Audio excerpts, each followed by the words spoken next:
Hi TYB, welcome to the book of Ecclesiastes. Now I know you're probably thinking, why am I reading this book? Most people skip this book and you would only know this book from maybe Footloose if you've seen that movie, or there is a time for everything, and one of those visionary messages in church. But we're going to be in Ecclesiastes in two sections, because we really want you to just sit in this book. Sometimes as Pentecostal Christians especially, we're like, we can't read a book like Ecclesiastes, it's too negative, it's too bitter. But this is the cry of the world today. This is the cry of the world saying, everything I'm attempting to fill my life with is meaningless, and the cry of the church is, no, but God. So as you venture into this book, there's going to be a lot of times where you're like, oh my gosh, this guy is having the worst day ever. But keep going and just hear the inner workings of this man's life that is presented to you. Now, so what are we reading? In TYB we go author, date and background. Ecclesiastes doesn't do anything systematically, so we don't have a set who the author is, and we don't have a set date. So let me just take you through what that looks like. We're in the part of the Bible which is the wisdom literature. So we're in, wisdom writings are Proverbs and Ecclesiastes and Job, and these really wrestle with the thought patterns, the wisdom of people, and Job is a book that we've studied, and it's a hard book to read, and you're kind of wrestling with your inner workings. And Proverbs is the same. It's like got this wisdom sound. So we're in that sort of style and that section of the Bible. Now, who wrote this? Ecclesiastes is a very unique book, because what it is the author editor who put the writings together is not named. What's happened is we've got an author and an editor who is collating these writings of this wise man. Now the wise man is called Koheleth, Qoheleth. So it's Koheleth. And Koheleth is this teacher. It means teacher, assembler, preacher in Hebrew. Now, some of your Bibles will actually say teacher. Some of your Bibles will say preacher. Okay, so it's just the same name. And what's happened is this author or this editor is presenting the writings of this wise man, Koheleth, and he's presenting his teachings. The author and the person who put these writings together obviously very reveres this wise man, is obviously maybe a disciple of this wise man, and he's putting all his teachings together. And what has happened is we don't know the name of the author, and we're not 100% sure of actually the wise man. And we're going to go through that. Is this Solomon? Is this another wise teacher of that time? Now, as you go through, there's one style that pervades it. So it's not like a collection of writings. The author and the editor have put it together in one style, but it's not his writings. He's collated it in this style, but the teaching is of this revered wise man. How cool is that? It's very unique in our Bible for this sort of style text, and I love that. So who is Koheleth?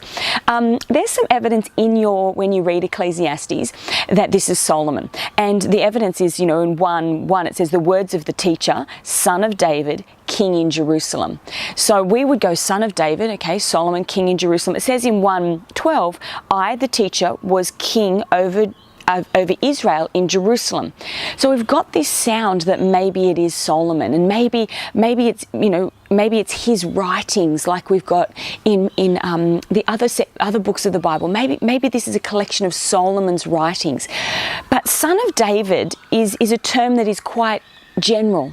When this was written, it's quite general to say son of David. It just meant, a Jewish person. So we can't really say that 100% that it's Solomon. And I know you've probably heard, Solomon wrote Ecclesiastes. But you know what? Who this wise man is obviously a man that is revered, obviously a man that has written, a collection of proverbs and teaching, and it says that in this book. And this man is obviously very smart that this author editor would actually put his writings together. Now, let me show you some evidence how I know that it's an author and editor that's put it together. In 1:2, he says, meaningless. He's going to say that over and over again, and if you're not highlighting that in this book, oh my gosh. It says, meaningless, says the teacher. And then again in 7:27 and in 12:8, he says, says the teacher, says the teacher. Can you feel that distance of, I am recording what the teacher is saying? It's like writing down a sermon. Okay, so as you go through this book, I want you to get to know not just the writings and the symbolism and the imagery, but get to know who this teacher is. And in heaven, we'll be able to okay, who wrote Ecclesiastes? It's like Hebrews. Who wrote Hebrews? Who wrote Ecclesiastes? Solomon probably, but we'll get to find out when we get to heaven. So what do we do with this style of writing in today's culture? Because most of it would be like, look, is he faking this? Is he saying, look, I'm the King of England and, I'm writing on behalf of the King of England, but everything I'm doing is almost fake, like fantasy. But that's not right. It's not a pseudonym, which means that basically he's writing on behalf of someone's, because he doesn't use a name. In that style of writing, what they would do is they'd use a name and say, look, I'm writing as Moses, or I'm writing as Abraham.